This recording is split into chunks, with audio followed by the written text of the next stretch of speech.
Olá a todos, meu nome é Jefferson. Hoje eu vou falar aqui com vocês sobre segmentação semântica e alguns desafios de pesquisa mais recentes que a gente tem nessa área. Em especial, a gente vai falar de interações, segmentação em cenário aberto e quando a gente tem poucas amostras rotuladas.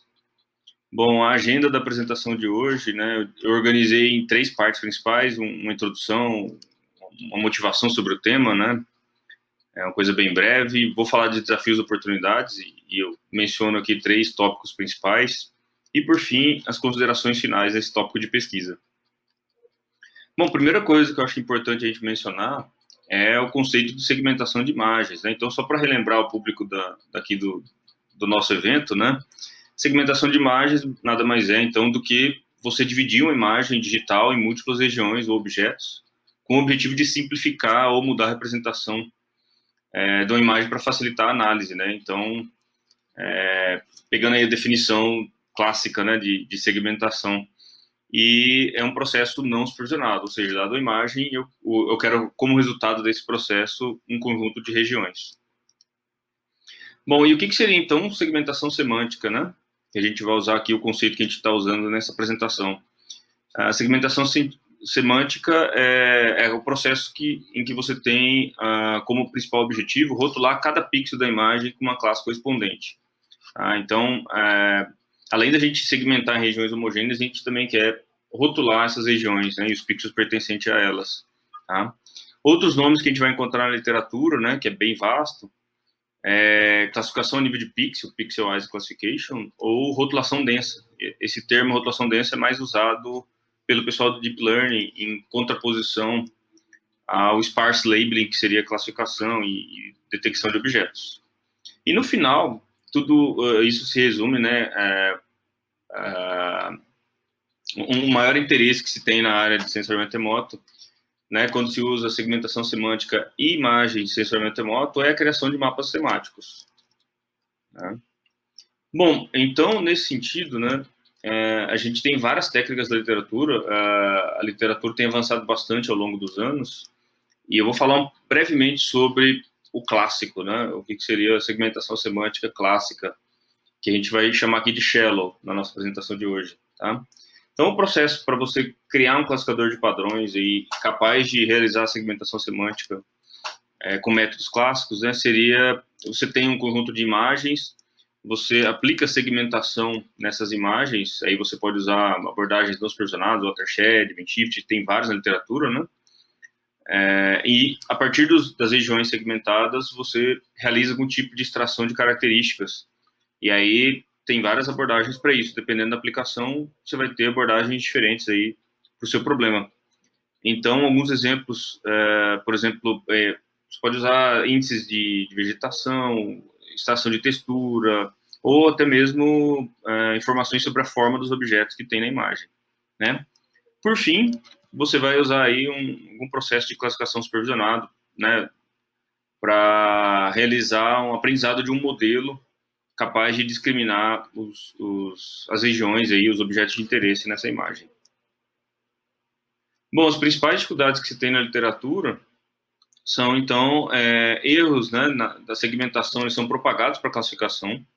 Você tem necessidade de algoritmos específicos para cada aplicação, ou seja, dificuldade de aplicar métodos propostos, né, e consolidados para fotografias em geral, para imagens RGB, né, então, aqueles arcabouços que você tem para imagens RGB, que são bem desenvolvidos em visão computacional, por exemplo, você não consegue aplicar diretamente sensoriamento remoto devido às dificuldades, às diferenças de tipo de dado, né?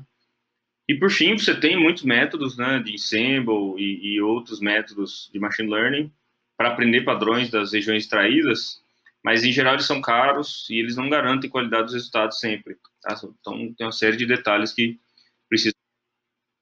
Falando agora de métodos de aprendizado profundo, aqueles baseados em redes convolucionais principalmente, né, a gente pode categorizar ele em três, né. Então, um primeiro conjunto de métodos, que seriam mais uma ideia mais simples, né, para a gente discutir aqui, tem a ver com você simplesmente usar uma rede convolucional para classificar patches que representam cada pixel, né? Então, você tem o pixel no centro e você pega uma área em volta dele aí para representar, tá? Essa é uma estratégia que funciona do ponto de vista de gerar, de realizar a segmentação semântica, né, de forma efetiva. O problema é que essa estratégia ela é muito ineficiente, né, porque você tem operações redundantes devido aos overlaps em cima de cada pixel. Então, o processo basicamente no treinamento, você vai usar algumas janelinhas, que a gente chamou aqui de janela de contexto, né, de cada pixel, vai treinar sua rede convolucional como se fossem, cada patch desse, cada pedaço da imagem, fosse uma imagem mesmo, e então você vai ter uma rede convolucional capaz de, dado a imagem, um rótulo, que é o que ela faz, né? E na hora de você gerar o resultado de segmentação semântica, você vai pegar a sua imagem, extrair essas janelas de contexto, passar pela rede neural, né, fazer o forward, então você vai conseguir obter um mapa de probabilidade para cada pixel que você quer anotar, e esse mapa de probabilidade já é uma saída aí aproximada do que você precisa como segmentação semântica, né? Bom, como eu falei, então, esse tipo de abordagem é pouco eficiente, então a literatura, obviamente, avançou bastante nos últimos anos nesse sentido também. Uma primeira abordagem que resolve essa questão, né, é a Fully Convolutional Network, que o princípio aqui tem um backbone, né, de convolução também, né, de rede convolucional, mas ela tem algumas etapas de interpolação aqui para gerar um resultado de saída na mesma resolução da entrada, né? Então, para cada pixel da entrada você vai ter uma correspondência aqui para a saída, mas nesse processo aqui é feito uma interpolação para pegar as saídas da rede convolucional e ampliar, né? Então, um problema desse método, a limitação, acaba sendo essa interpolação, que ela é um processo não supervisionado, no caso, né? E, por fim, você tem várias redes com deconvolução, que eu diria que é o estado da arte hoje, variações dessa rede, que aqui, no caso, eu peguei como exemplo a SegNet, né? Então, esse tipo de rede, também, né, assim como as Fully Convolution Networks, ele visa, dado a imagem de entrada, gerar uma imagem de saída com a mesma resolução, só que cada pixel representando a classe, né? E o que esse tipo de rede tem como padrão algumas camadas neurais aqui convolucionais, onde você aprende a reconhecer features, né, que identificam e discriminam melhor as classes dos objetos presentes na imagem, e depois você tem camadas de deconvolução ou de reconstrução da imagem, onde você aprende parâmetros de funções que reconstroem a imagem passo a passo, até chegar na resolução final, tá? Bom, então, uma grande vantagem das abordagens de segmentação semântica é que o treinamento end-to-end, né, onde você dá uma imagem e obtém a saída, ele permitiu tirar mais proveito, principalmente no caso do sensoriamento remoto, da informação espacial e espectral presente nas imagens, né? Porém, algumas questões que você tem ainda, né, é que os principais avanços eles foram obtidos, né, e se você olhar os artigos, em cenários relativamente controlados. Você tem datasets bem controlados, bem equilibrados, né, do ponto de vista da quantidade de classes, e um aspecto é que os métodos de estado da arte ainda vão sofrer muito em cenários mais realísticos, né, quando você precisa resolver aplicações do dia a dia. Então, quando a gente vai aplicar a segmentação semântica in the wild, ou seja, em problemas do mundo real, né, várias questões aparecem, né? Você tem problema com... Não que isso não exista, né, com técnicas shallow, né? Mas simplesmente aplicar técnicas de segmentação semântica deep não resolve esse problema, né? Então, por exemplo, desbalanceamento de classe. Amostras, elas nem sempre oferecem diversidade suficiente, né? Os usuários especialistas que montam os datasets, por N razões, né, eles acabam selecionando amostras que são mais fáceis de anotar, às vezes, do que representativas para auxiliar na diversidade e fazer com que os modelos generalizem bem, né, que é o que a gente sempre quer. Você tem muita dificuldade, né, e às vezes impossibilidade de usar modelos pré-treinados, então um modelo treinado para classificar coisas parecidas, só que em outra região do planeta, por exemplo. Você não consegue aplicar diretamente, né, num problema real aqui, por exemplo. E você também tem o problema da dependência de usuário especialista para anotação de dados. Então, a gente trabalha muito com aplicações ambientais, aplicações agrícolas ou urbanas, né, que dependem de usuários especialistas para auxiliar nesse processo. Então, o resultado disso tudo é, muitas vezes, a baixa efetividade. E aí você faz com que pessoas, usuários de geotecnologias, né, que poderiam tirar proveito dessas técnicas, eles optem, muitas vezes, por fazer mapeamento de forma manual, com inspeção visual, marcando ali na imagem, né, com softwares de edição de imagens, né, e realize a criação do mapa temático nesse processo aí, ou, no máximo, use uma técnica automática, mas depois ele gasta muito tempo fazendo o refinamento do resultado, né. Então, eu listei aqui 3 principais desafios que eu enxergo hoje na literatura, que eu acredito que são tópicos quentes, né, e a literatura tem mostrado isso, e eu gostaria de discutir aqui na palestra de hoje, tá? Então, o primeiro deles é o que a gente chama de domain shift, tá? Então, eu peguei aqui uma definição do artigo publicado em 2016, né, e lá ele dá uma definição bem legal, né, quando amostras de treinamento são coletadas de uma imagem ou de uma região espacial diferente daquela usada para o mapeamento, as mudanças espectrais entre as duas distribuições provavelmente farão com que o modelo falhe, tá? Tais mudanças são geralmente devidas a diferenças nas condições de aquisição atmosféricas ou a mudanças da natureza do objeto. Então, o que quer dizer isso aqui, né? O domain shift é justamente essa questão de você ter diferenças nas aquisições dos dados, geralmente, né, que fazem com que o dado muda tanto de uma região para outra, por exemplo, ou de um sensor para o outro, né, ou de datas diferentes, que você, mesmo querendo mapear e categorizar o mesmo fenômeno, o mesmo objeto, você não consiga porque o dado muda muito, tá? Então, só para discriminar aqui, a gente pode mencionar algumas questões relacionadas ao que a gente chama de domain shift geográfico ou o domain shift também temporal, sazonal, né? Então, com relação à questão espacial, né, uma pergunta que a gente pode fazer, por exemplo, é quão efetivo é o modelo treinado para detectar soja no Paraná, por exemplo, né, ao ser aplicado em imagens do Mato Grosso do Sul, né? Outra coisa é um modelo treinado para monitoramento de floresta com imagem de janeiro, por que eu não posso usar para detectar vegetação em imagens em julho, por exemplo? Aí não estou considerando questões relacionadas, por exemplo, à nuvem, essas questões de filtragem da imagem, né? Mesmo que a imagem seja já bem trabalhada e os pixels tenham um bom padrão, você ainda vai ter dificuldade de aplicar simplesmente modelos diretamente, tá? Então, tem há algum tempo na literatura, né, tido vários trabalhos que lidam com isso, né? Então, o problema de domain shift, basicamente, você tem um domínio-alvo, né, que é o que você usa para treinar o seu classificador, e você tem um domínio target, que é esse domínio onde você está tentando aproveitar esse classificador.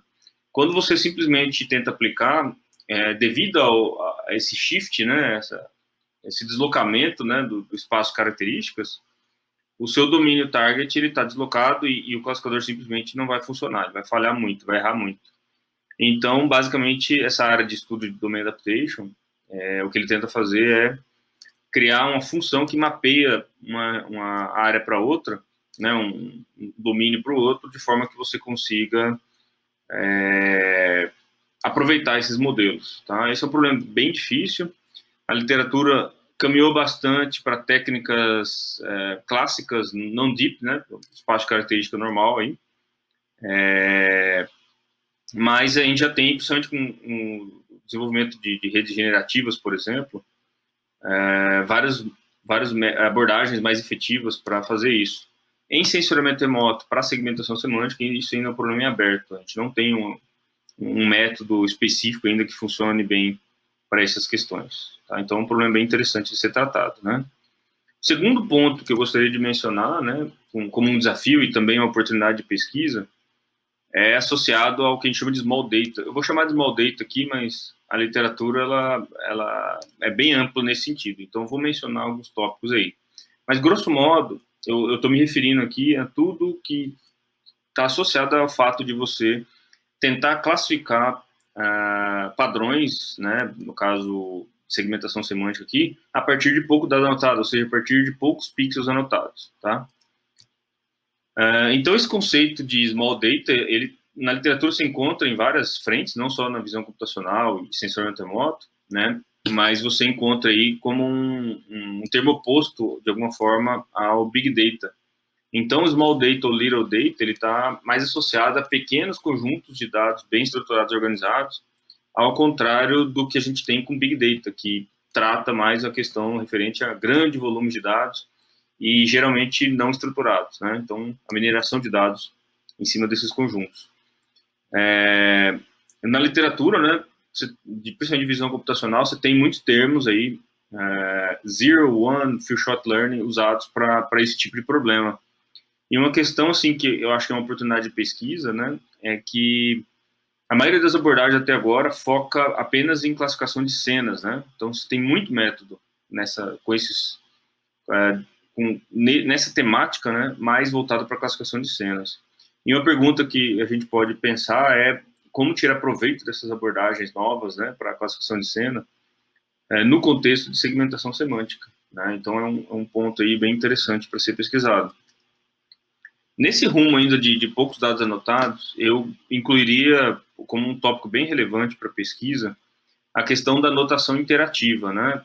Principalmente associado ao que a gente chama de aprendizado ativo, que é quando um usuário especialista ele entra no processo. Então, o que a gente tem como padrão é quando o usuário anota o dado, você tem aquele dado ali, né? Você usa para treinar e o modelo aprende o modelo e o processo acaba ali. Num processo interativo, não. Então, você tem um processo onde o usuário vai indicando amostras e você vai refinando o modelo iterativamente, no caso. E a grande dificuldade de se fazer isso é como você incluir o usuário, né, de forma efetiva nesse processo, sem que seja uma coisa custosa para ele e que, de fato, melhore os processos, né? Então, a literatura tem caminhado nesse sentido, mas eu vejo mais abordagens associadas à recuperação de imagem por conteúdo.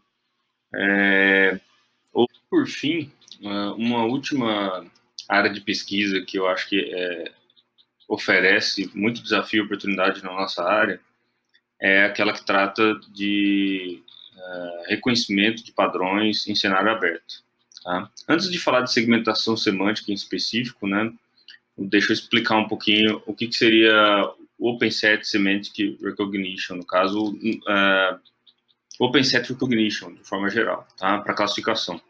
Então, imagina aí que para um classificador de padrões, você tem um conjunto de treinamento, você vai treinar um algoritmo que vai gerar um modelo, tá? Então, no exemplo aqui que eu peguei, você tem cachorro e gato, por exemplo, né?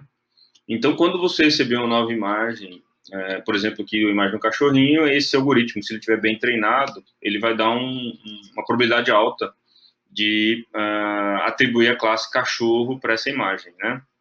E o que vai acontecer quando você fornecer uma imagem de um cavalo, por exemplo, para um modelo como esse? Provavelmente ele vai errar, né? Ele vai atribuir a classe do que ele achar mais parecido ali, que nesse exemplo que eu dei aqui seria cachorro. E isso, do ponto de vista semântico, está errado, mas o classificador não foi preparado para aprender padrões de um novo animal, aí no caso, né? De uma classe nova. Então, porém, né, o que a gente espera no sistema Open Set, vamos dizer assim, é que ele saiba identificar classes conhecidas, no caso, cachorro e gato, e também seja capaz de dizer, quando aparecer um novo tipo de imagem, que ele não conhece aquela classe. Tá? Então, isso que se espera de um sistema aí de reconhecimento em cenário aberto. Tá? Bom, a literatura caminhou bastante, já tem muito método interessante para segmentação semântica, desculpa, Open Set Recognition, para classificação de cenas, né? Tanto o método Shallow quanto métodos Deep, mas para segmentação semântica você ainda não tem muita coisa. Então, só para ilustrar bem como que seria esse problema, Closed Set Segmentation, aí à esquerda, né? A gente teria para todos os pixels a gente conseguiria atribuir uma classe conhecida, né? Um problema intermediário seria Pixel Anomaly Detection, em que você sabe algumas classes, né? Sabe que você conhece e consegue identificar anomalias, ou seja, padrões que você nunca viu. E o OpenSet Segmentation é quando você tem um problema, vamos dizer, multiclasse, em que você tem várias classes conhecidas, mas eventualmente pode aparecer aí algum objeto de uma classe que você nunca viu, tá? E essa questão, esse tipo de problema, OpenSet, apesar de ele ser relativamente pouco tratado ainda na literatura, ele é muito presente nas nossas aplicações. Aqui eu peguei só um exemplo de um problema que eu tenho trabalhado aí, que é uma imagem da Serra do Cipó, em que os especialistas anotaram algumas espécies endêmicas, né, na Serra do Cipó, e a gente tem que gerar classificadores, tentar identificar novas árvores, aí, novas plantas dessa espécie. O problema é que eles anotaram um conjunto finito, aí, um conjunto pequeno de espécies, e a área tem uma grande quantidade de espécies. Então, geralmente, quando a gente simplesmente aplica o método de segmentação semântica existente, o que acontece é que a gente recebe rotulação para vários objetos aí, vários tipos de espécies, de outros tipos de espécies que são rotulados com a confusão muito grande, né? Então, a gente realmente precisa de alguma coisa que seja OpenSet, que identifique corretamente as espécies de interesse e ignore as outras, e diga, ó, não sei o que é isso aí, para as outras espécies, tá? Bom, no meu laboratório a gente tem trabalhado aí esse tópico, né? Então a gente já conseguiu algumas publicações, alguns avanços. Um primeiro método é basicamente pegar a saída de uma rede convolucional, softmax, por exemplo, de segmentação semântica, né? E fazer um threshold no mapa de probabilidade, ou seja, quando a probabilidade do softmax, né, o score para uma determinada classe, ela é baixa, a gente aplicando esse threshold, a gente define que ali pode ser uma região de desconhecimento, de pixel de uma classe desconhecida. Uma limitação desse método, né, é que ele acaba confundindo muito em regiões de borda, o que é natural, né, onde você tem um pouco mais de indecisão do classificador sobre a qual classe pertence a um determinado pixel. Nas bordas isso é mais comum.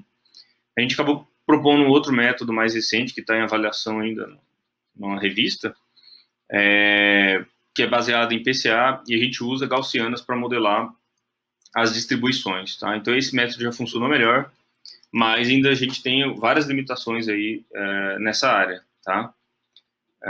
Então tem aqui alguns resultados, né, visuais sobre esse método para OpenSet, tá? E eu vou avançar aqui para a gente não perder muito tempo, tá? Bom, então, como a gente está chegando ao final, eu queria fazer algumas considerações finais sobre essa palestra, né? Então, nos últimos 15 anos, a gente teve avanços significativos, né, com relação à segmentação semântica em imagens de sensoramento remoto. Muito disso foi fruto do desenvolvimento de deep learning, de técnicas derivadas, né, disso, em que a gente pode listar várias questões, né? O treinamento end-to-end, né, é uma vantagem, você tira mais proveito da informação presente nas imagens de satélite, né? E o aprendizado integrado para segmentação, extração de características e classificador de padrões também é uma vantagem, né? Porque você aprende coisas específicas para o seu problema. O grande desafio acaba sendo aprender com pouco conhecimento sobre as classes, né? Que são os problemas que eu listei aqui hoje. Então,